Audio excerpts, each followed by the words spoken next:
Bienvenidos a los seminarios de fronteras, a los seminarios internacionales de fronteras de la ciencia de materiales.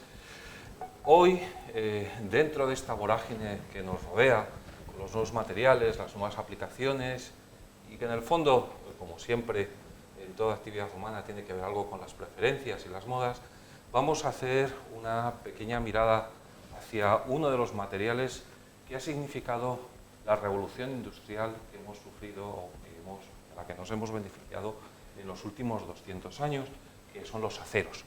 Para tomar esta nueva mirada sobre los aceros, en concreto, siguiendo el título de la charla Aceros Avanzados, tenemos con nosotros hoy aquí a José Manuel Ruiz Román, del Departamento de Ingeniería de Materiales de la Escuela Técnica Superior de Ingenieros de Minas, que es una de las escuelas, como muy bien sabéis, de la Universidad Politécnica de Madrid.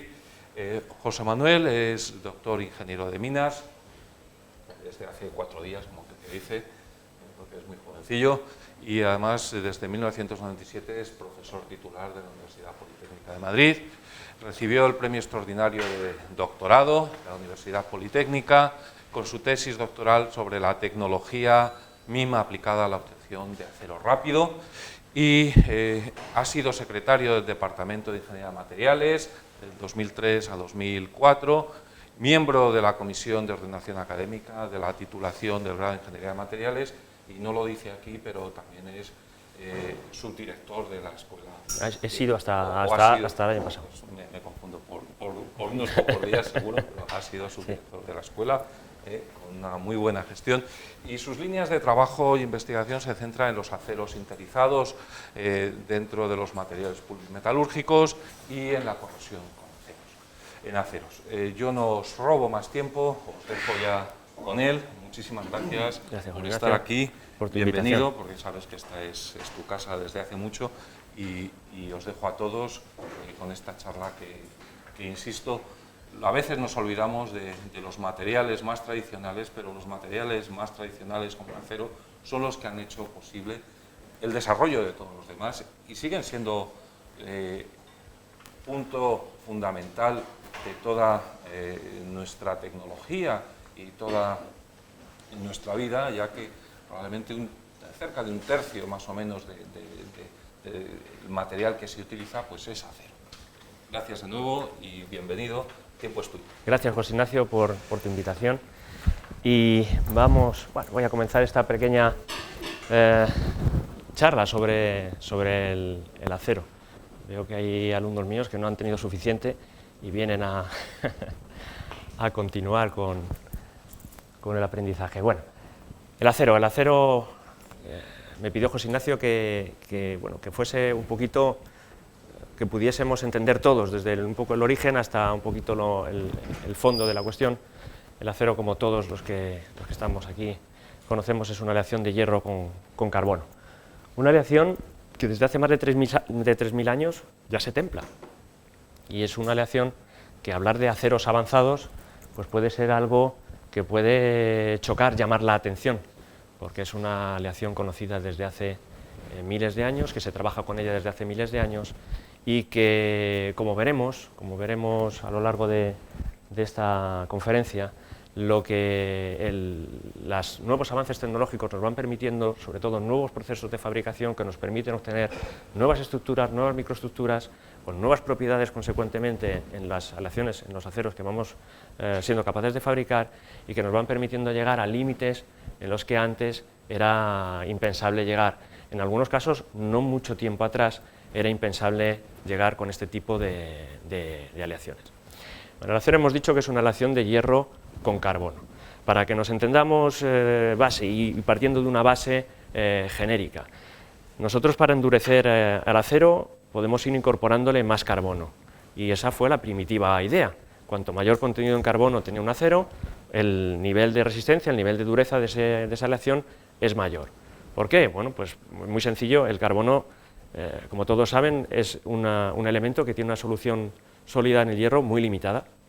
Además, el carbono es un elemento que tiende a formar carburos, por lo que cuando yo intente alear el hierro con carbono, la solubilidad muy baja, un elemento que tiende a formar carburos, se me va a formar carburo de hierro. Carburo de hierro, cementita, que es un material cerámico, por lo tanto de una dureza mucho más alta que la del metal, y por tanto cuanto mayor sea el contenido de carbono que yo voy intentando incorporar, que voy incorporando en un acero, pues la dureza va a ser mayor, pero con el inconveniente de que la fragilidad también va a ser mayor, va a ser mucho mayor.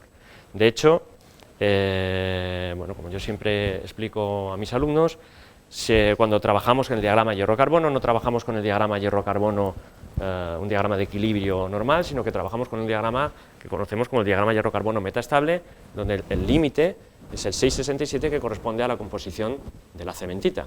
Es decir, que si yo quisiese fabricar una aleación de hierro con un 6,67% de carbono, ya no fabricaría un material metálico, sino que estaría fabricando el carburo de hierro. O cuando estamos trabajando con acero, el diagrama de equilibrio con el que tenemos es el diagrama hierro, carburo de hierro, y lo que yo siempre intento principalmente meter desde el principio en la cabeza es que cuanto mayor contenido de carbono metamos en el acero, en principio estamos hablando de acero al carbono simplemente, no nos hemos metido todavía con elementos de aleación que incorporemos a la aleación, lo que vamos haciendo es tener una mayor proporción de cementita y por tanto una mayor dureza, una mayor resistencia, pero también una mayor fragilidad, de tal manera que a no mucho contenido en carbono, un acero hiperutectoide, su microestructura ya sería difícilmente conformable. Bueno, pues lo que el hombre ha intentado a lo largo de todos estos años es intentar ver si no existe una manera de poder conjugar y poder ir a resistencias más altas con capacidades de conformación grandes, de conformado grandes, conjugar lo que las personas que trabajamos con materiales estructurales es nuestro gran caballo de batalla, una alta resistencia con una alta, vamos a decir, o por lo menos con una tenacidad notable.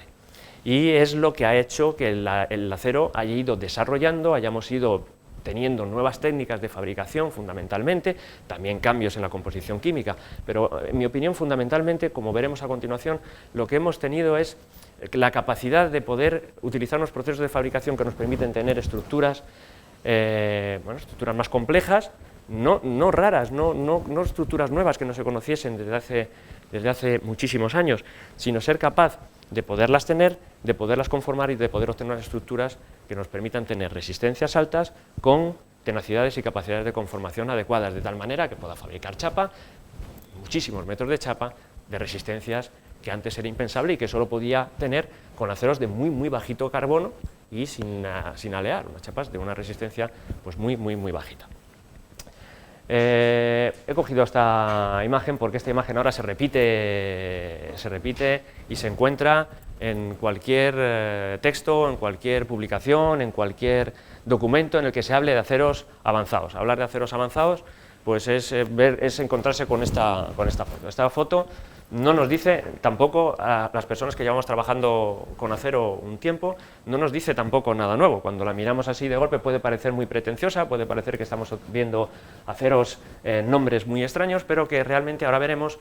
De aquí he seleccionado los que a mi gusto son los más representativos para tener una idea de cómo es la manera de trabajar con acero, a lo que nos lleva a lo que llamamos hoy en día aceros avanzados. Pero lo que quiere decir esta transparencia es un poco el resumen de lo que he estado hablando. Si yo quiero conseguir alargamientos altos a rotura, estoy teniéndome que ir a resistencias bajas, y en cuanto yo quiero ir a resistencias muy altas, estoy teniendo que ir a deformaciones, a capacidades de deformación bajas. Hasta aquí, nada nuevo y nada que no supiésemos y no pudiésemos esperar.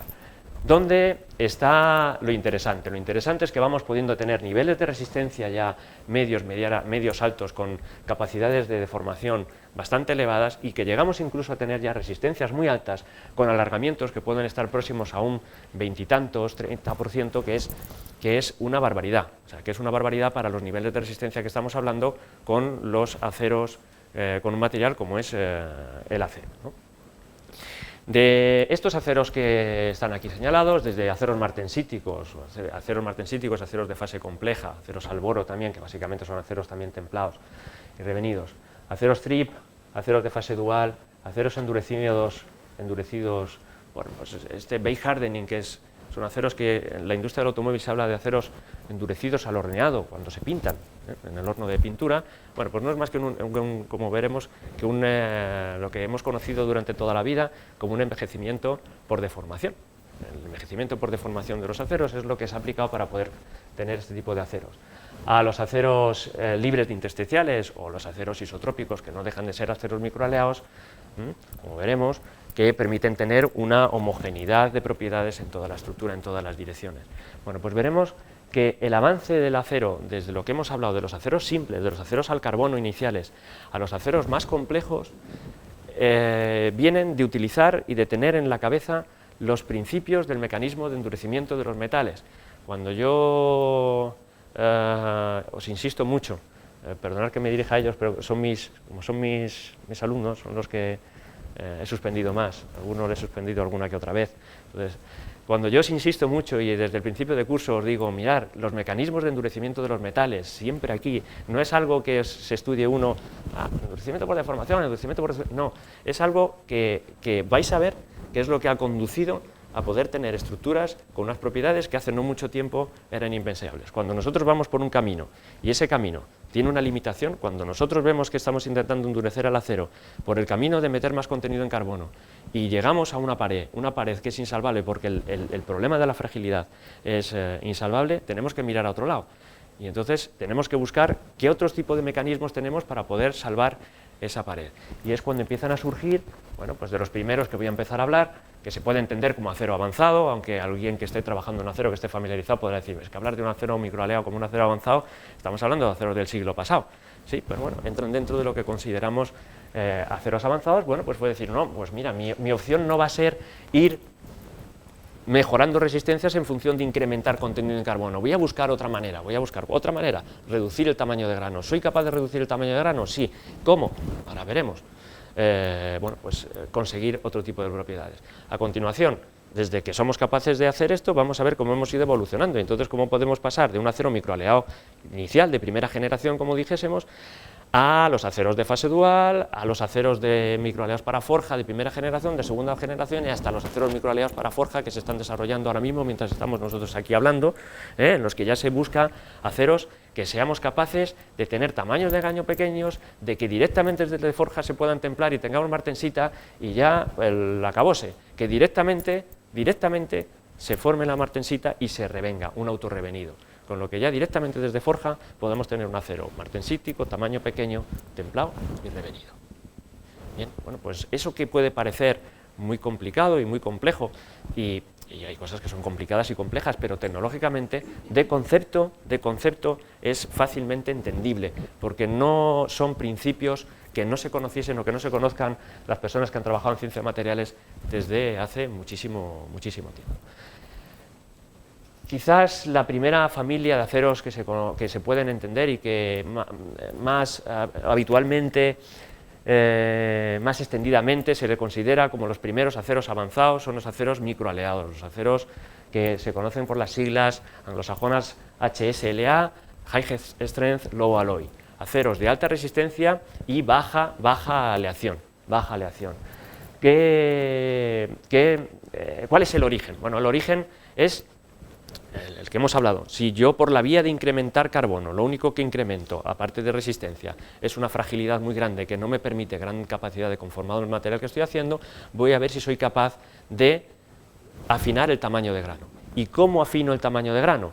Bueno, pues durante la fabricación del acero, las primeras etapas de deformación se hacen en caliente con el acero en estado austenítico.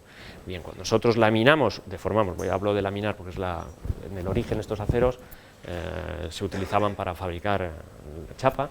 Cuando nosotros laminamos el acero, deformamos la estructura, pero a las temperaturas que estamos haciendo la deformación en caliente, superamos la temperatura de recristalización en un acero al carbono normal, con lo que se producen fenómenos de recristalización, recristalización estática, recristalización dinámica, crecimiento de grano, con lo que cuando termino de pasar por el tren de laminación, yo no he conseguido, sí tengo un espesor más pequeño, pero el tamaño de grano a nivel microscópico, pues no he logrado reducirlo porque ha recristalizado, ha crecido y tenemos tamaños similares. Vuelvo a pasar por el tren de laminación, el grano se deforma, pero recristaliza, crece, vuelvo así y así cuando fabrico la chapa, termino de fabricar mi chapa y tengo un tamaño de grano, vamos a hablar, similar al del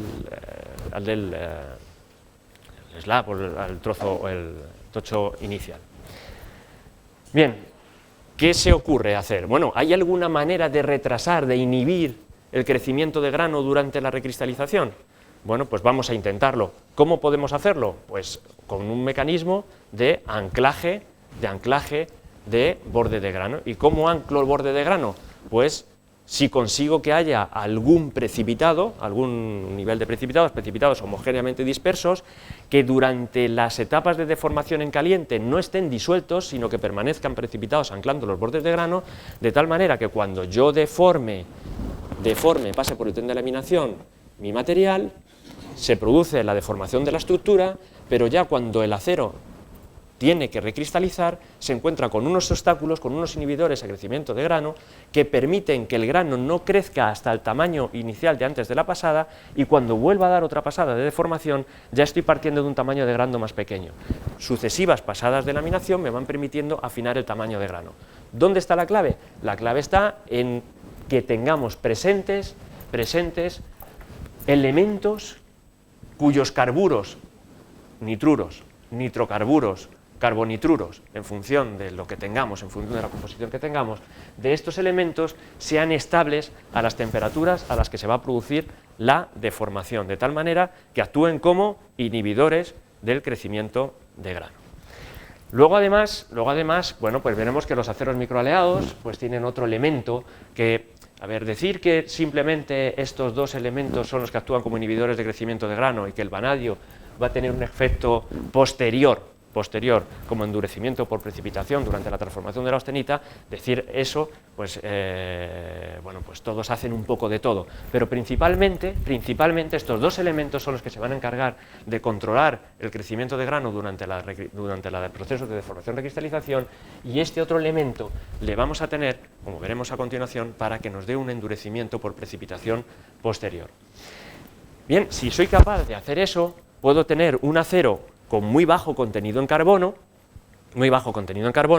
con lo que su tenacidad va a ser muy correcta, va a ser una tenacidad muy adecuada, voy a poderlo deformar muy bien, además lo voy a poder soldar muy bien. Otro de los problemas que no he comentado al inicio es que cuanto mayor contenido en carbono, y sería entrar en pensemos que cada cuestión de la que yo voy a tocar aquí sería objeto de un debate entero, pero bueno, por líneas generales, cuanto mayor contenido en carbono tiene un acero, más compleja y más difícil es de soldar. Luego, si estamos haciendo unos aceros que tienen poquito contenido en carbono en principio, pues vamos a tener unos aceros que van a tener una soldabilidad muy buena, por lo que yo estoy pudiendo fabricar un perfil, una chapa, con un tamaño de grano mucho más fino, con una ferrita, con un tamaño de grano mucho más fino, que me va a permitir tener un nivel de resistencia de límite elástico más alto, pero no deja de ser una ferrita, con lo que el nivel de la capacidad que vamos a tener para soldarlo pues va a ser muy bueno. Estos primeros aceros microaleados pues nos sirvieron para fabricar chapas, para tuberías, perfiles de todo tipo, se utilizan mucho en la industria del automóvil, y son los que vamos a utilizar en esta primera generación, pues los primeros que se empezaron a utilizar, insisto, eran aceros de muy bajo contenido en carbono, aceros muy bajo contenido en carbono. El contenido en elementos de aleación, pues siempre muy pequeñito, muy bajito, ¿vale? Muy bajito. De ahí no me hace falta más, porque lo único que quiero es que precipiten con el carbono que haya y me formen unos precipitados estables durante los procesos de deformación, recristalización. Y tenemos aceros microaleados pues de muchos tipos, al titanio, al niobio, con los dos, siempre con la presencia de vanadio. Hay muchísimos tipos de acero microaleado. ¿Qué vamos a conseguir? Pues unos límites elásticos altos, una tenacidad adecuada, límite elástico y resistencia mecánica alta, van a ser fácilmente soldables, se van a conformar muy bien. De hecho, la chapa la estoy fabricando mientras estoy reduciendo el tamaño de grano, con lo que estoy teniendo una facilidad de conformado muy grande. ¿Y un precio va a ser alto? Pues en principio no es más complejo fabricar una chapa, no es sensiblemente más complejo fabricar chapa de acero microaleado que de un acero de muy bajo contenido en carbono que no llevase esos elementitos de aleación. Son muy pocos elementos de aleación, por lo tanto no son unos aceros que podamos llamar caros. Hay distintos procesos para fabricar los aceros microaleados en función de su composición, desde la laminación controlada, laminación con recristalización controlada, laminación con recristalización dinámica controlada. El hecho es el hecho es trabajar pues, con un esquema como el que he colocado en esta transparencia. Lo primero que hago es laminar en caliente y elevar la temperatura de trabajo siempre comenzará por encima de la temperatura de recristalización del acero. Es decir, nosotros empezaremos a deformar ese acero, a fabricar nuestra chapa por encima de la temperatura de recristalización del acero.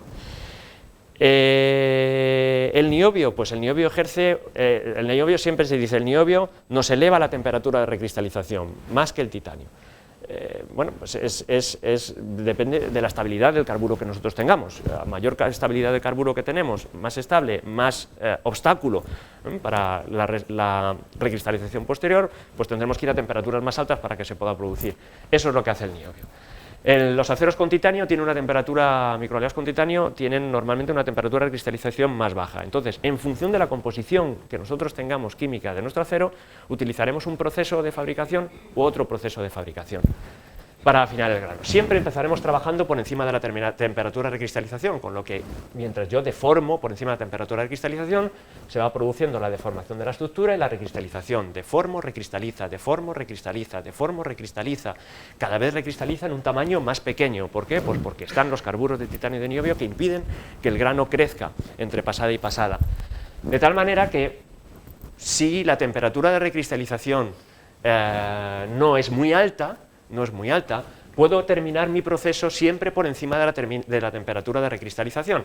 Es decir, partiría de un tamaño de grano como este, que tenemos aquí, y llegaríamos a tener un tamaño de austenita recristalizada como esta. Si este tamaño ya es un tamaño que nos sirve y que es el que estamos buscando, y hemos podido trabajar siempre por encima porque la temperatura de recristalización no era suficientemente alta, pues enfriamos y esta austenita pasa a ferrita, ferrita, perlita, dependiendo de lo que tengamos, y tendremos una diferencia pues, de tamaño pues, más o menos como la que os he querido representarles aquí en esta imagen. Si el acero tuviese aceros al niobio, que tiene una temperatura de cristalización más alta, básicamente,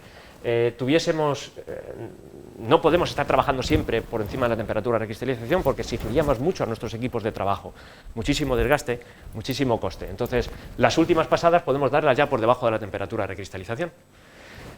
Es lo mismo, al final tenemos una austenita chiquitita, pero que ya no ha recristalizado, sino que está deformada, y a partir de una austenita chiquitita deformada, enfrío y tengo una ferrita perlita de tamaño pequeño.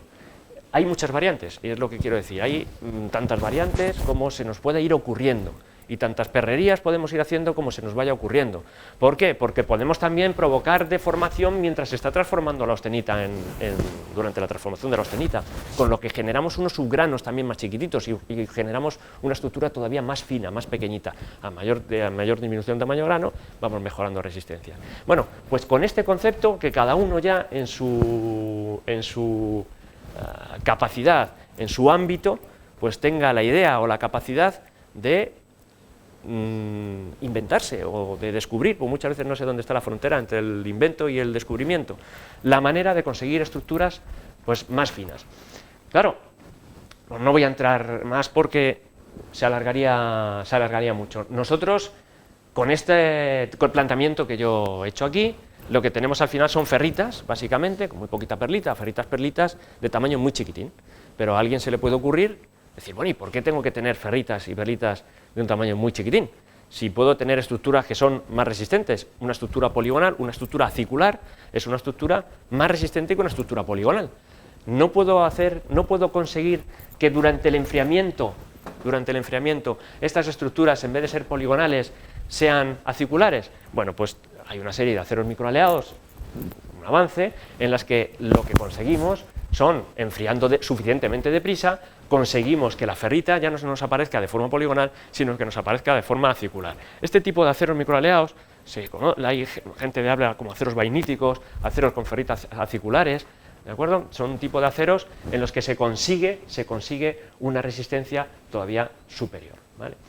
Además, si nosotros, no solamente después de enfriar deprisa, conseguimos en las ferritas aciculares, damos un revenido, no es propiamente una martensita, damos un calentamiento posterior, un revenido, ¿qué hacemos? Pues esos elementos que han quedado retenidos en solución sólida, hacerles precipitar. Y si precipitan, ¿qué provocamos? Un endurecimiento por precipitación, es decir, otro mecanismo de endurecimiento más. Bien, con este tipo de aceros pues podemos llegar a límites elásticos de unos 85 kilos milímetro cuadrado, unos 850 megapascales. Eso sí, aumentar la resistencia significa que si con un acero ferrítico de los que teníamos antes podíamos llegar a temperatura de transición de menos 100 grados centígrados bajo cero, pues ahora sí, endurecemos por precipitación, aumentamos límite elástico, aumentamos resistencia, pero sin embargo la temperatura de transición dúctil frágil hacemos que suba y que pase a temperaturas ya por encima de la temperatura ambiente, podemos llegar a hacerlo. Bien, esto es hablando de manera, insisto, muy general, muy genérica. Para cada composición y para cada tipo de tratamiento tendríamos que centrarnos y ver qué ocurre y ver qué es lo que tenemos. Pero esta es la idea. La idea es esa. La primera idea, bueno, pues voy a intentar no aumentar el contenido en carbono, sino que voy a intentar reducir el tamaño de grano. ¿Cómo lo hago? Con elementos que me anclen el tamaño de grano y con endurecimiento por precipitación. Siguiente avance, ya no solo que la estructura que me queda sea de una ferrita y una perlita poligonal, no, quiero que sea una especie de vainita, es decir, una ferrita circular, si me permiten. Pues una especie de vainita, para entendernos, para que me entiendan mejor las personas que estén menos versadas. Bueno, pues eso me implica un enfriamiento más rápido. Un enfriamiento más rápido me posibilita además luego una especie de revenido de esa estructura de ferrita circular, con la consecuente precipitación de carburos. ¿Puedo ir más allá? Sí. ¿Por qué me tengo que conformar con una ferrita circular? ¿Por qué me tengo que conformar con una ferrita circular? No puedo ir... Bien, aquí en esta presentación, perdón, antes de dar un paso más, es la diferencia entre tener martensitas o ferritas aciculares. En estas ya sí acaso entrar un poquito más en profundidad, pero lo que sí que se hace, lo que se está haciendo hoy para poder tener ferritas aciculares con enfriamientos al aire, es decir, que después de terminar nuestro proceso de formación, recristalización, dejar enfriar al aire, si quiero obtener estructuras aciculares necesito tener templabilidades suficientemente altas, y para poder tener templabilidades suficientemente altas hay un elemento que es ideal, y que es el molibdeno. Entonces a estos aceros en la composición se les adiciona manganeso y algo de molibdeno, para que durante el enfriamiento podamos tener unas ferritas directamente de tipo acicular. Yo tengo una anécdota que en el CENIN, mi primera experiencia con la metalurgia, con el acero, fue en el CENIN. Yo las prácticas de residencia, cuando estaba estudiando la carrera, las hice en el CENIN con Chano, con Sebastián Medina. Y cuando fabrico mi primer acero microaleado, y pues yo había estudiado lo que era la ferrita, lo que era la perlita, y me voy a mirar el microscopio, digo, ¿qué he hecho? Algo que de lo que me han enseñado no sirve de nada. Yo empezaba a ver unas estructuras aciculares, porque los lingotes son tan pequeñitos, el enfriamiento era tan rápido, que la ferrita ya no se obtenía de manera poligonal, sino que lo que se obtenía era una ferrita de este estilo, de lo que estamos hablando ahora, de una ferrita acicular. Bueno, los aceros microaleados hay una tendencia general, que esto nos vale para todo. Nos vale para los aceros inoxidables, yo me voy a centrar en los aceros en aplicaciones estructurales, no voy a... Bueno, luego si tenemos tiempo y queremos hablar algo de inoxidables, hablamos de inoxidables o de herramientas o lo que sea, me voy a centrar en acero estructural. Una idea general es que cada vez tenemos que ir a procesos de fabricación más limpios, y más limpios significa limpiar de inclusión o de elementos intersticiales. Vamos a ver aceros que, aunque nos llame la atención, el carbono es un problema. La relación es hierro-carbono, un acero en los que el contenido en carbono pues, es un problema y lo tenemos que limitar mucho. El nitrógeno, el azufre, el fósforo, el hidrógeno, el oxígeno, son elementos que vamos a intentar reducir y eliminar. Y la capacidad de tener instalaciones de desgasificación en vacío es lo que nos permite hoy en día poder fabricar aceros libres de intersticiales y cada vez más limpios, porque como veremos, pues la presencia de impurezas, la presencia de estos tipos de elementos intersticiales provoca después la precipitación, la formación de impurezas que luego terminan dando problemas a la hora de conformar este tipo de piezas. ¿Vale? Bueno, hay veces, los aceros microaleados con control de inclusiones, lo que se hizo fue decir, bueno, pues si voy a tener inclusiones, que por lo menos esas inclusiones me molesten lo menos posible. Y me molesten lo menos posible, los expertos en fractura aquí en esta casa, pues no vamos a hablar de ello, pues es que las inclusiones tengan la forma lo más redondeada posible, lo más esférica posible. Y entonces lo que se hizo fue adicionar una serie de elementos, como el circonio, el cerio, para modificar la forma de los sulfuros y de los silicatos, que son sobre todo porque son las sulfuros silicatos, que son las plásticas, las inclusiones que son de tipo plástico y que se deforman y que toman formas muy alargadas, o de los óxidos, ¿vale? Para que sean de la forma lo más redondeada posible. Aceros microaleados libres de intersticiales, pues otro paso más avanzado todavía. Ya no voy a hacer que las inclusiones, bueno, sé que las tengo, que sean más redondeadas, sino que voy a ir un paso más. Vamos a intentar eliminar y que haya la menor cantidad de carbono y nitrógeno libres como tenemos, ¿eh? Entonces, ¿qué hacemos? Pues adicionar, se pueden hacer varias cosas, pero una primera es introducir cantidades de elementos que son afines por estos otros elementos para que se combinen, precipiten y no los dejen disueltos dentro de la red cristalina. Esos elementos vuelven a ser el niobio y el titanio otra vez, que son los encargados de combinarse con el carbono y el nitrógeno. En cuanto a los procesos de fabricación, por lo que hemos hablado, utilizar instalaciones de desgasificación nos permite tener permite tener aceros al final libres de elementos intersticiales para evitar después pues, cualquier tipo de envejecimiento o precipitación posterior que pueda. Cuando buscamos aceros muy libres de intersticiales, buscamos máxima capacidad de deformación y de conformado después. No siempre, algo que siempre os cuento, no siempre un endurecimiento o precipitación es algo que buscamos, no siempre buscamos máximas resistencias, no siempre buscamos, hay veces que buscamos máxima capacidad de conformación, y entonces cualquier envejecimiento posterior o cualquier precipitación posterior pues es un problema, porque aunque mejoremos la resistencia mecánica, mejoramos y disminuimos la capacidad de deformación. Bien, estos aceros libres de intersticiales se utilizan bastante en la industria del automóvil. ¿Dónde? Pues donde la capacidad de deformación tiene que ser máxima. Paneles de puertas, paneles de techos de automóviles, pues son zonas en las que se utilizan este tipo de aceros. Hoy se oirán hablar de aceros isotrópicos hoy en día. Bueno, pues aceros isotrópicos son estos, libres de intersticiales, solo que dependiendo del elemento que utilicemos, nos va a quedar una estructura más homogénea, más isótropa o menos isótropa. Los aceros, si utilizamos niobio, nos van a quedar aceros, piezas al final que no van a presentar anisotropía y nos van a permitir tener acabados de una mayor calidad. Si utilizamos aceros con titanio, pues tendremos unas propiedades anisótropas en varias direcciones y vamos a tener acabados superficiales bueno, pues no tan precisos y no tan exactos como los que podemos tener con los aceros al niobio. Lo que ocurre es lo de siempre. Estos son algo más baratos que estos y bueno, pues ahí está la elección de cada uno. Bueno, pues hay un avance más. Ya tenemos ferritas chiquititas, con perlitas chiquititas poligonales. Tenemos ferritas aciculares. Tenemos ya aceros limpios.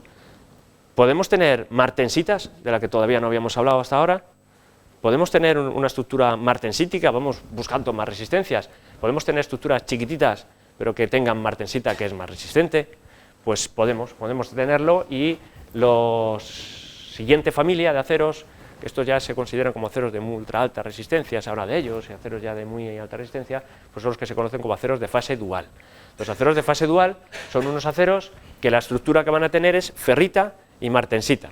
Cuando esto se explica de inicio, pues una persona que no esté familiarizada a trabajar con acero dice, imposible, ferrita y martensita, imposible. Una que es la que se me origina de enfriamientos lentos, y la otra que viene del enfriamiento más rápido después de templar. ¿Cómo puedo combinar las dos estructuras? Pues vamos a verlo ahora en la siguiente transparencia. Para irnos centrando, esta curva representaría una curva tracción, tensión, deformación de un acero al carbono. Un acero microaleado tendría una curva parecida a esta. Un acero de fase dual, vamos a avanzar a tener algo más de resistencia, pero un alargamiento superior. En ningún caso llegamos a tener la capacidad de deformación que puede tener una chapa de acero al carbono sin carbono, básicamente, porque todo lo que supone aumentar resistencia siempre tiene una consecuencia en cuanto al alargamiento. ¿Qué vamos a intentar conseguir? Pues vamos a intentar conseguir unas resistencias que nos lleguen hasta los 85 kilos milímetro cuadrado. Pensemos una cosa, 90 kilos milímetro cuadrado es en un acero al carbono de medio contenido de carbono templado y revenido. Estamos hablando de un acero ya de 85 kilos milímetro cuadrado y un alargamiento que puede estar rondando el 20 y tantos por ciento, 30%. Pues es muy sencillo. ¿Cómo puedo tener martensita y ferrita? Pues si esta es una sección del diagrama de hierro-carbono, este área de aquí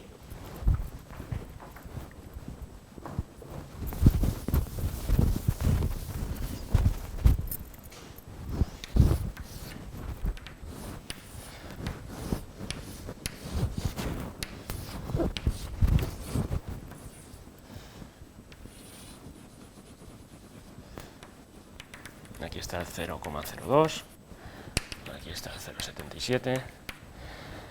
Bien, pues si yo austenizo un acero, en vez de austenizarle aquí, por encima de la temperatura crítica superior, donde tengo austenita y a continuación la austenita al templarla pasaría a martensita, yo la austenización la hago por encima de la temperatura crítica inferior, yo aquí tengo austenita y ferrita. A la hora de enfriar, a la hora de templar, la estructura ferrita y martensita. ¿Vale? Pues este es el principio de fabricación de los aceros de fase dual, el poder tener ferrita y martensita. Las composiciones químicas, pues como están, son aceros microaleados. Luego son aceros que tendrán que tener titanio, niobio y vanadio, porque ese principio no lo vamos a perder nunca, el principio de afinar el tamaño de grano, tener un tamaño de grano reducido. Lo que pasa es que luego vamos a ver cómo transformamos la austenita y en qué la dejamos transformada, pero lo que vamos a tener siempre es un tamaño de grano pequeño. Luego estos elementos innegociables, cromo, molibdeno, manganeso, ¿para qué? Para aumentar la templabilidad, porque ahora lo que sí que vamos a hacer es templar y queremos obtener martensita. Luego son los elementos que además sistemáticamente se repiten en los aceros para aumentar la templabilidad. Carbono, muy bajo contenido en carbono. ¿Por qué? Porque estos aceros los queremos para que tengan una capacidad de conformado, altas resistencias, pero capacidad de conformado grande. Y además, que seamos capaces de soldarlos, que tengan una soldabilidad adecuada, pues contenido en carbono bajito. Bueno, pues al final lo que consigo son estructuras como las que representa esta fotografía, donde conviven la ferrita con la martensita. Una martensita que no es una martensita en placas, es un acero que tiene muy bajo contenido en carbono, son unas martensitas en lajas y son unas martensitas que tienen unas propiedades más cercanas a las de la vainita que una martensita, pero bueno, al final tenemos una estructura de ferrita y martensita. En función de que enfriemos más o menos deprisa desde ese recocido en el intercrítico que hemos señalado aquí, desde aquí, pues podremos tener un porcentaje mayor de ferrita o un porcentaje mayor de martensita, como representa la figura. Bueno, estos aceros se pueden templar en agua o se pueden templar en aceite. Si templamos en agua, toda la austenita pues la transformamos en martensita. Y si templamos en aceite, podemos dejar algo de austenita retenida. Y si dejamos algo de austenita retenida, ese es un concepto que ya nos debe sonar. ¿Qué ocurre? Que va a ser una austenita que se nos va a transformar cuando deformemos el acero. Y si se nos va a transformar cuando deformemos el acero, ¿qué nos va a permitir? Que ese acero endurezca cuando lo deformamos. Y además nos va a permitir capacidades de deformación muy grandes. Esto lo vamos a ver más claro luego con los aceros TRIP. ¿Por qué? Porque al producirse la transformación martensítica, donde se produce la transformación martensítica provoca un endurecimiento de las zonas adyacentes además y provoca un endurecimiento ahí. Cuando empiezas a deformar, donde se va a producir la estricción es donde se produce la deformación, donde se produce la deformación se produce la transformación, al producirse la transformación se endurece, a partir de ahí entonces ya no deforma más por ahí y podemos seguir deformando por otra parte nuestro acero. Pero es que además si absorbemos energía durante la deformación, pensemos lo útil que puede ser en un automóvil, pensemos lo útil que puede ser tener aceros en la estructura de un automóvil que cuando se deforman, se endurecen, con lo que estamos cumpliendo los dos requisitos que queremos tener en un automóvil, En un automóvil queremos aceros que sean capaces de deformarse para absorber la energía del impacto, pero queremos aceros que sean lo suficientemente rígidos como para que, si podemos no ser aplastados, pues sería interesante. Bien, pues imaginémonos lo que es tener unos aceros, y estos son los primeros de esa generación de aceros, de esos aceros de fase compleja. Después vendrán los aceros TWIP, los aceros TRIP, que veremos para terminar en esta charla, que son aceros que cuando se les deforma, por unas pequeñas cantidades de austenita retenida que queda en su interior, son capaces de transformarse en martensita y endurecer. Bueno, parece que hemos llegado, en el tema de microaleados, bueno, pues hemos partido de ferritas perlitas pequeñas, ferritas aciculares, ferritas martensitas. Hoy en día, no lo he recogido porque sería entrar en un mundo, pues el siguiente paso es, si esto lo he hecho con aceros de bajo contenido en carbono, ¿no lo puedo hacer con aceros de medio, alto contenido en carbono? ¿No puedo tener aceros de pequeño tamaño de grano, pero que tengan contenido en carbono más grande? No para laminar y para tener chapas, perfiles delgados, sino para forja. Entonces existen aceros microaleados para forja. Yo los clasifico en 3 generaciones. Una primera generación de aceros para forja, de aceros de medio contenido en carbono. Estamos hablando de aceros que pueden llegar a un 0,5% de carbono. Pues directamente solo con niobio. De tal manera que después de forjar, la presencia de niobio algo afina a tamaño de grano durante la transformación de austenita en perlita, básicamente, en ferrita y perlita. Y luego se produce el endurecimiento por precipitación del carburo de vanadio. Bien, ¿qué hemos conseguido con eso? Pues no es ninguna tontería. Con eso se consiguen resistencias similares a aceros al carbono, templados y revenidos, simplemente por el hecho de la presencia de vanadio en la composición química. Una segunda generación de estos aceros que hoy en día, bueno, pues se están utilizando, pero se están viendo un poquito frenados por un poco de complejidad en el tratamiento, es decir, lo mismo que antes. Ya que tengo ferrita y perlita, ¿no puede ser de una estructura de tipo acicular también? Lo puedo hacer. Entonces, si en la composición desde forja, que al enfriar, pues como hacíamos con los microaleados de bajo contenido en carbono, pues que la estructura sea de tipo acicular o vainítico, lo puedo hacer.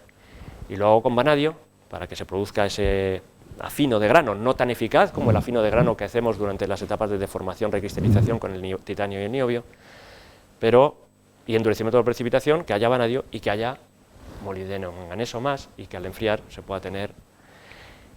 Y un paso más, y no puedo tener martensita directamente desde forjar, puedo terminar de forjar y que mi acero sea martensítico. Hombre, y si ya es martensítico y la martensita ya después de forjar directamente revenida, la cantidad de operaciones metalúrgicas que nos estamos ahorrando forjar, enfriar, templar, revenir después. Si yo directamente desde forja, bueno, pues esos están desarrollándose, ya hay aceros que son autotemplables, aceros microaleados para forja que son autotemplables, pero yo ahí sí que sería más prudente, porque bueno, pues es el siguiente paso que se tiene que terminar de culminar de una manera industrial importante. Nos vamos a otro concepto distinto, los aceros Maragin. Los aceros Maragin son unos aceros que les llamamos aceros porque algo de carbono llevan, pero es que el carbono aquí es un problema. Aquí son aceros que son aleaciones básicamente de hierro con níquel, aleaciones de hierro con 18, 20, 25% de níquel. Ha sido lo que históricamente las 3 categorías que ha habido de acero Maragin. El acero Maragin es un concepto distinto a lo que las personas que trabajan con acero pueden tener en su cabeza. Los aceros Maragin van templados, efectivamente, van revenidos, efectivamente, pero el proceso es contrario. El proceso es al revés que en cualquier acero. Cuando nosotros templamos obtenemos martensita, pero esa martensita es blandita. ¿Por qué? Porque no hay carbono. Al no haber carbono no es una martensita tetragonal, es una martensita que es blanda. ¿Y dónde se produce el endurecimiento y la gran capacidad de adquisición de resistencia de estos aceros? ¿En qué momento? Pues en el momento del revenido. Mientras que nosotros un acero lo templamos para que sea muy duro y lo revenimos para, sacrificando parte de la dureza y de la resistencia, poder tener una tenacidad adecuada, pues con los Maragin no. Con los Maragin los templamos.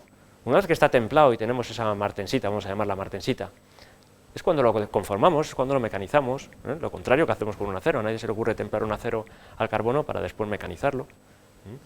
Pues aquí es cuando trabajamos con él y después lo endurecemos por mecanismos de precipitación, un endurecimiento por precipitación.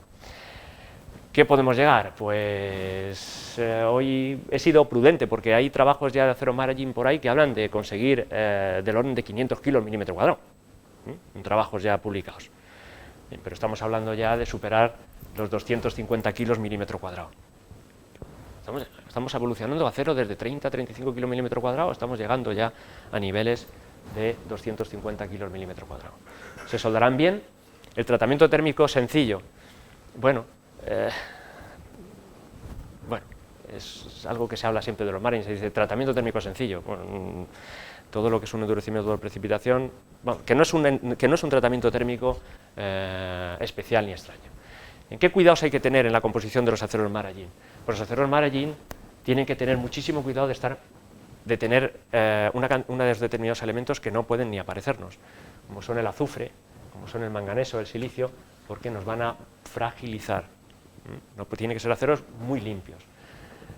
Y tienen que tener una composición muy especial, porque cuando nosotros los templemos vamos a tener que tener martensita, sin carbono, por eso el límite del acero maraging el carbono en los aceros maraging es de un 0,03%, y vamos a tener elementos de aleación que nos permitan tener una martensita, o la variante de mayor níquel son austeníticos, que luego veremos cómo lo transformamos, y tenemos que tener una serie de elementos de aleación que son los que van a precipitar posteriormente durante el revenido, y estos elementos básicamente son el molibdeno, titanio, niobio y aluminio.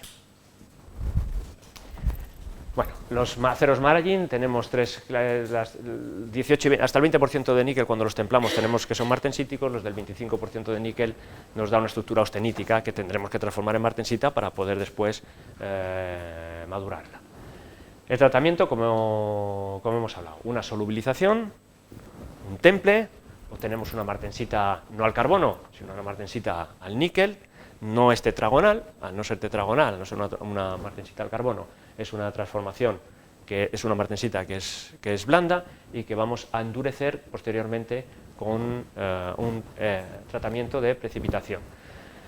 ¿Qué es lo que va a precipitar durante la maduración? Pues el intermetálico, dos intermetálicos básicamente, el níquel 3 titanio y el molibdeno es el más eficaz.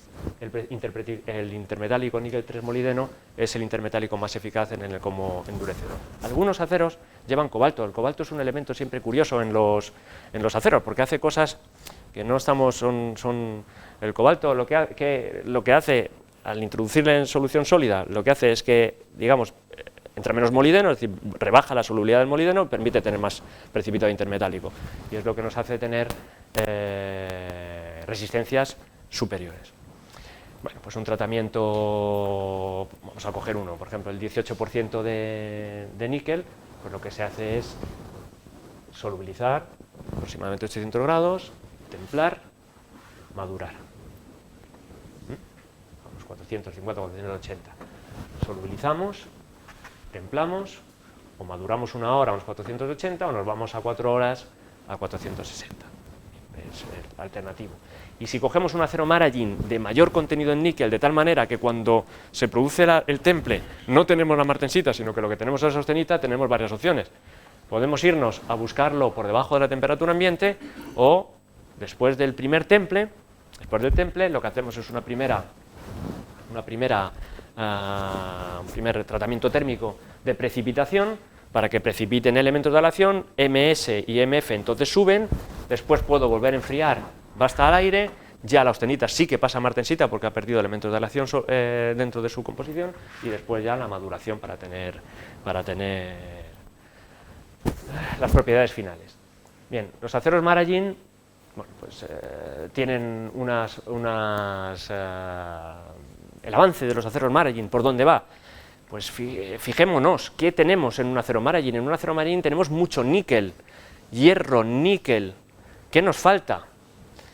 Si miramos por el lado de los aceros inoxidables, ¿qué familias tenemos de aceros inoxidables que nos recuerdan parecidos a estos? Pues tenemos unos aceros inoxidables que se denominan los aceros inoxidables pH, endurecibles por precipitación, que llevan también un contenido en níquel muy alto, y que lo que llevan es cromo, la diferencia entre un maragin de concepto general y un acero pH endurecible por precipitación en el que vamos a precipitar intermetálicos igual que estamos haciendo con el maragin, pues es que tenemos cromo que nos da resistencia a la corrosión. ¿Podemos convertir a un maragin en inoxidable? Dejo ahí la pregunta y a eso es una de las líneas de investigación las que se están siguiendo. El tener aceros de altísima resistencia, pero estamos ya en una frontera que estamos en los aceros, sería intentar un acero maragin, un acero endurecible por precipitación, intentarnos parecer por aquí. No lo sé, probablemente se pueda llegar a una solución de compromiso, pero es la línea que en maragin pues se está llevando.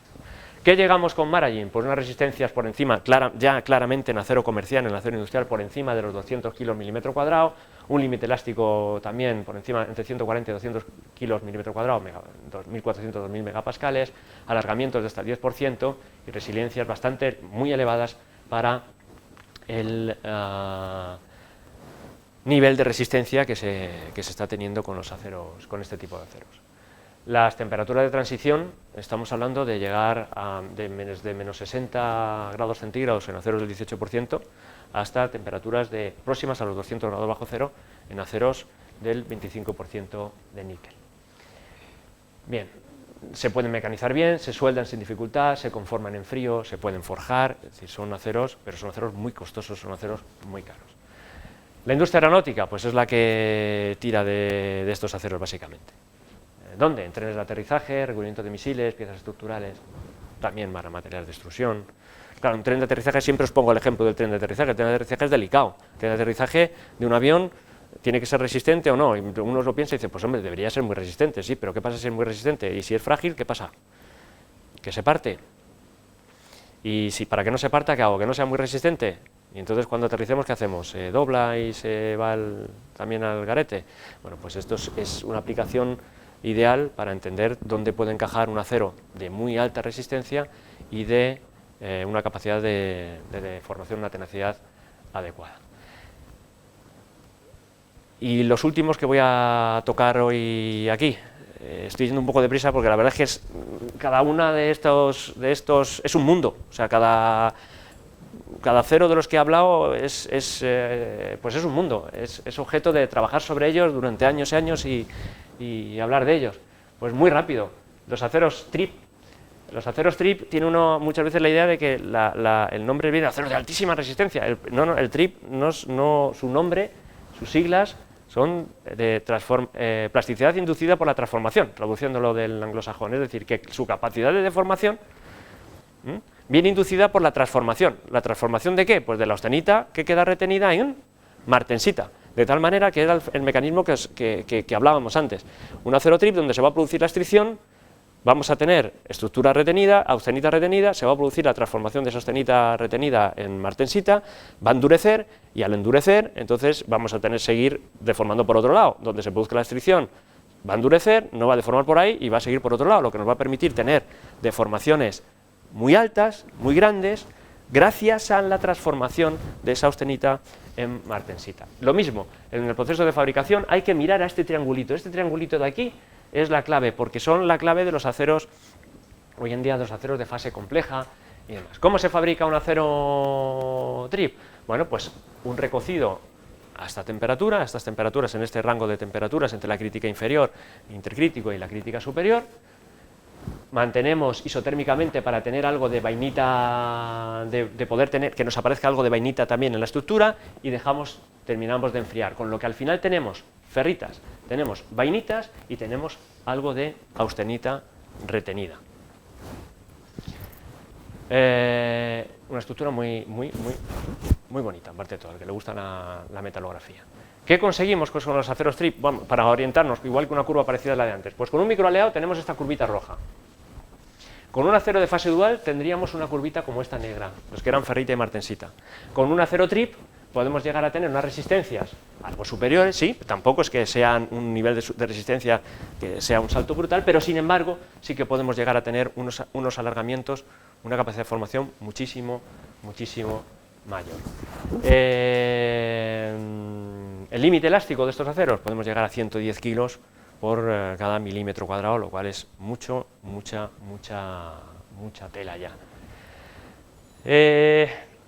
Los aceros strip de más contenido en carbono, de mayor contenido en carbono, durante el proceso de fabricación, porque al final, vamos a ver, yo no he hablado de ello, pero sí he hablado de ello.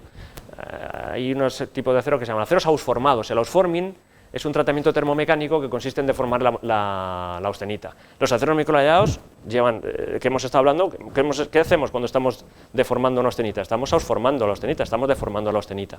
Bueno, estos aceros se fabrican por una adaptación del proceso de ausforming, de deformación de la austenita. Si durante ese proceso de fabricación de nuestra chapa o de nuestro perfil de acero Maragin, durante esa deformación, durante el proceso de fabricación, no llegamos a transformar toda la austenita retenida, y para no llegar a transformar toda la austenita retenida, la austenita tiene que ser suficientemente estable, y entonces eso requiere que los aceros Maragin, los aceros strip de los que estoy hablando, son los de mayor contenido en carbono. Nos va a quedar algo de austenita retenida después de haber fabricado el panel de nuestro automóvil. Es decir, nuestro panel de nuestro automóvil, una vez ya fabricado y puesto en nuestro coche, va a tener algo de austenita retenida. Eso significa que si Dios no lo quiera, pero sufre un impacto, esa energía de ese impacto va a provocar la transformación de esa austenita retenida que nos ha quedado, y va a provocar el endurecimiento, y va a provocar la absorción de energía. Por lo tanto, estos aceros strip de mayor contenido en carbono son aceros que tienen mucho interés en la industria del automóvil como aceros muy resistentes frente al impacto. Y además, una última cuestión, y aquí, bueno, pues nombro los TWIP y les digo lo que son y terminamos.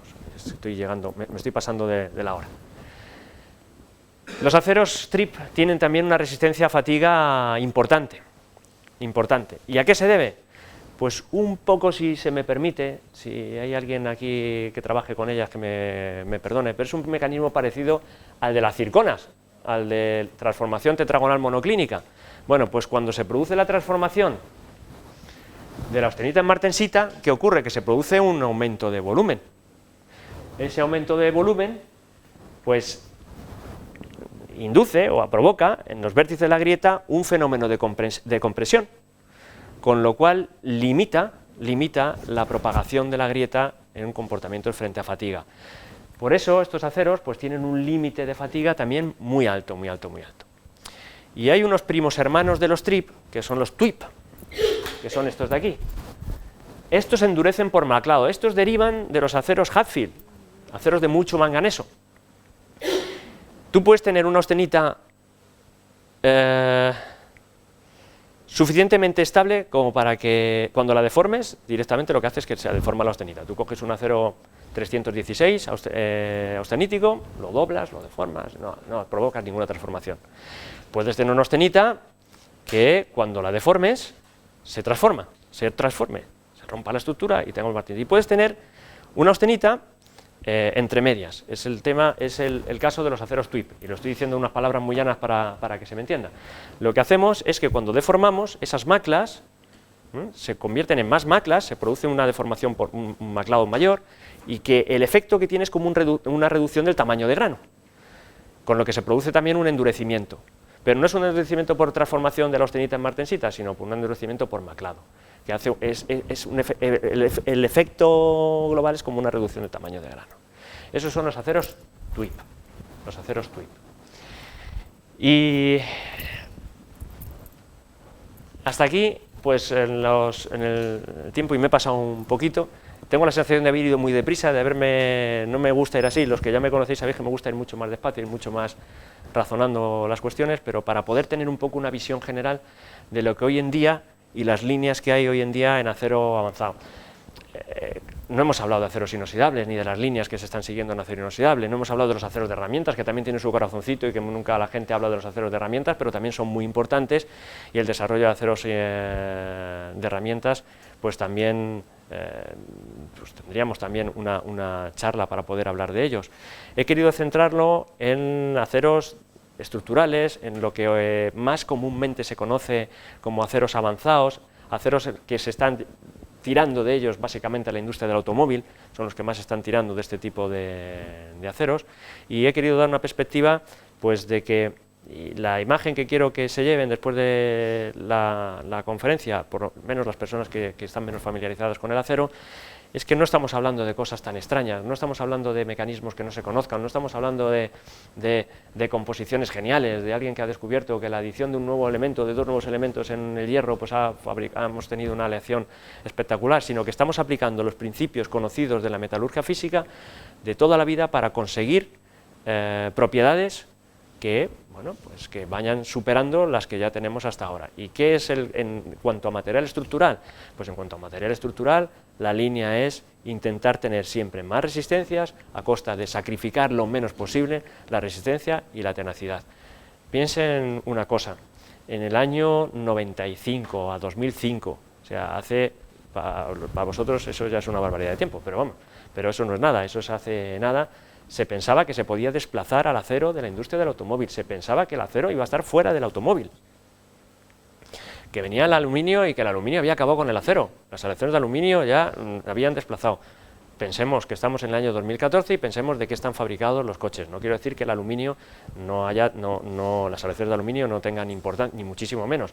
En cuanto hay que levantarse del suelo, pues cualquier gramo que perdamos, pues pero las aleaciones de aluminio tienen sus limitaciones en cuanto a costes, tienen sus limitaciones en cuanto a tipo de tratamiento, de dificultad y de coste también de tratamiento.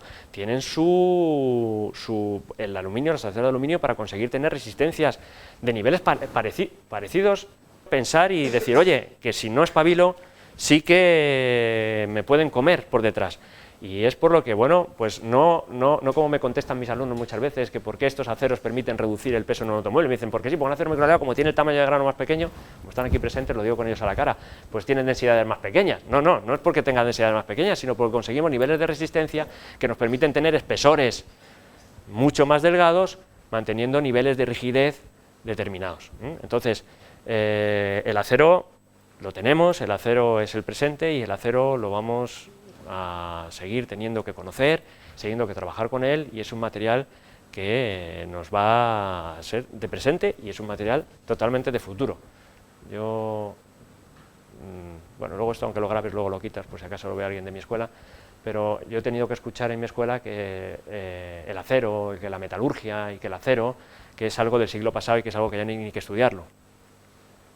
Eso es así, eso lo he tenido que escuchar yo, y en los planes de estudios se va la metalurgia es los que trabajamos en temas metalúrgicos y demás, pues somos el pasado. Ahora ya lo bonito es la energía y la energía en mi escuela, y ya es la energía y la metalurgia. No, la metalurgia, eso ya no se estudia, eso ya es algo del siglo pasado y eso ya es una cosa, algo atrasado. Bueno, pues, hombre, decirlo aquí me sirve de desahogo y me sirve de terapia de grupo, que siempre viene bien, no hay que convencer aquí a nadie, pero ese sentir está en la gente, que la metalurgia es algo del siglo pasado y que el acero es algo que no. Bueno, pues estamos viendo que se están desarrollando hoy, o sea, que hoy día, que estamos avanzando, que estamos cada día con aceros en inoxidables, se está avanzando una barbaridad, un montón, con aceros duples de última generación que ya aguantan condiciones que eran impensables. Tenemos aceros superferríticos, tenemos aceros superausteníticos, tenemos aceros superduplex, tenemos aceros que cada vez vamos... aceros endurecidos por precipitación inoxidables que van teniendo unos niveles de resistencia y de resistencia a corrosión muy grandes. Es decir, la metalurgia no es algo, la metalurgia es la base de los procesos industriales, y el metalúrgico es un ingeniero de procesos, y es un ingeniero que es la base. Y muchos de los problemas, no quiero ser pretencioso y decir que todos los problemas de energía se resolverían a partir de tener resueltos problemas con los materiales con los que trabajamos. No voy a decir todos, pero sí que una buena parte. Sí. Entonces, bueno, pues que los que estamos aquí somos convencidos de los materiales, pero que es algo que yo, sobre todo a los jóvenes, os animo a que sigáis por esta línea, porque es una línea de muchísimo desarrollo y de muchísimo futuro. Pues muchas gracias y hablamos de lo que...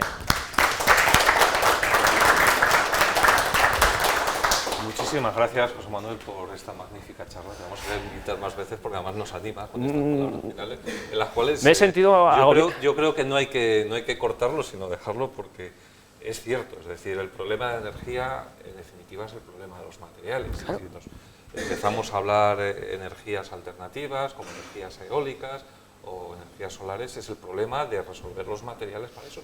O energías para la fusión. Sí, sí. Y ahí sigue teniendo un protagonismo esencial los aceros. Es decir, no porque llevemos 200 o 250 años usando los aceros de forma muy intensiva, quiere decir que los aceros serán... No, ahora no me estaba centrando solo en el acero, estaba hablando de los materiales y de la metalurgia en general. Sí, no, pero... Porque se ha hecho un ingeniero de la energía en nuestra escuela en la que los materiales se han quitado de los planes de estudios, porque un ingeniero de la energía no tiene que saber lo que es un acero inoxidable, por ejemplo, o no tiene que saber... entonces son cosas que estamos haciendo que son errores que tendrán su error en un futuro, porque son cosas que las que se habla de que esto... A mí se me ha dicho en una ponencia de plan de estudios que no hay que estudiar metalurgia en materia en general, que eso es del siglo pasado. Así se me ha dicho. No, es del siglo XXI y los aceros, por mucho que los aceros también, sí, y los edificios de 1 kilómetro de altura o los puentes de 2 kilómetros son posibles gracias a estos nuevos aceros. Y el acero...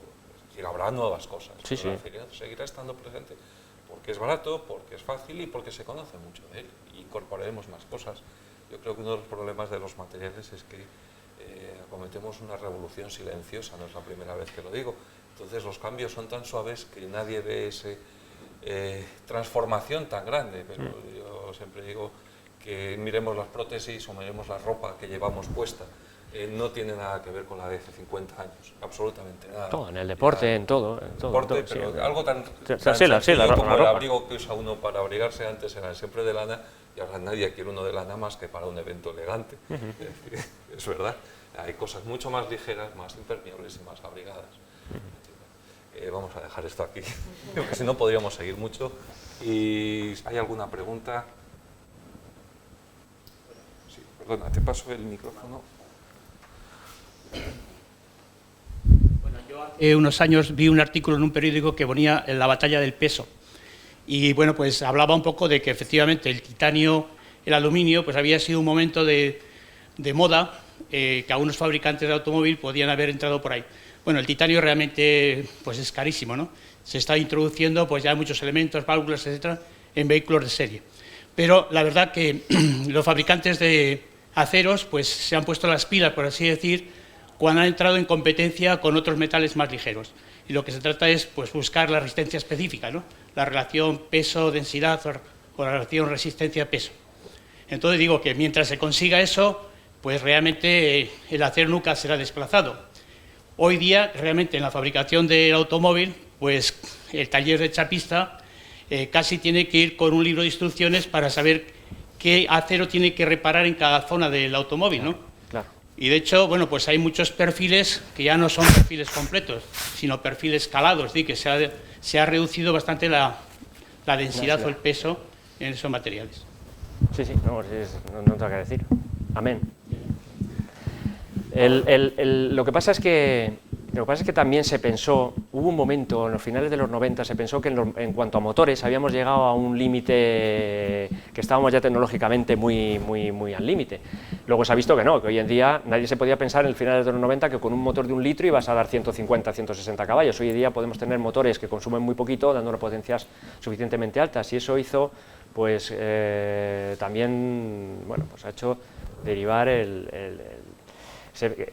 es que en ese momento, en esos finales de los 90, se pensaba, se centró todo en eliminar el acero de la industria del automóvil, por eso, porque se pensaba, en motores hemos llegado donde íbamos, pues aquí lo único que quita ya es quitar peso de los automóviles. Y para quitar peso, desde luego, pesa mucho más el acero que el hierro que el aluminio.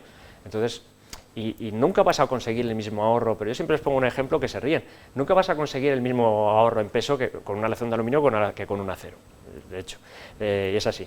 Pero ¿qué pasa si cogemos un coche que pesase 500 kilos y lleva 300 caballos de motor? Pues que en el primer cambio de rasante, de aquí, según coges la carretera de Valencia, apareces en Albacete, porque eso se llama avión. Entonces tampoco puedes aprovechar toda la potencia de ahorro de peso con el aluminio, porque al final, si pues no vamos a dar marcas, pero hay coches que anuncian su bastidor íntegramente en aluminio y la estructura íntegramente en aluminio. Primero, no son coches baratos, porque no pueden ser coches baratos, porque la materia prima es mucho más costosa y el proceso de fabricación es más costoso. Pero luego, si cogemos y vemos la diferencia en peso entre ese coche y el equivalente de otra marca que no es de aluminio, vemos que no es muy diferente, porque no puede ser muy diferente. Es decir, el acero hoy en día consigue una reducción de peso suficiente para bueno, lo que has dicho, con perfiles calados, con perfiles cada vez más finos.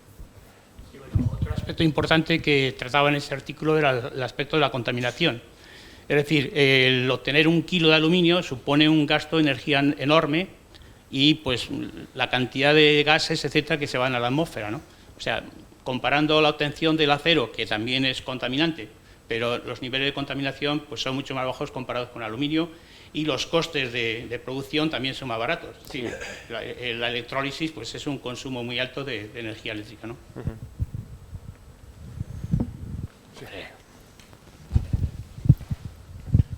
Bueno, José Manuel, primero quería regañarte un poco porque me has hecho sentir un poco viejo al decir que los aceros microaleados son del siglo pasado. Yo mi tesis fue sobre aceros microaleados en el año 89, así que me he sentido fatal de viejo.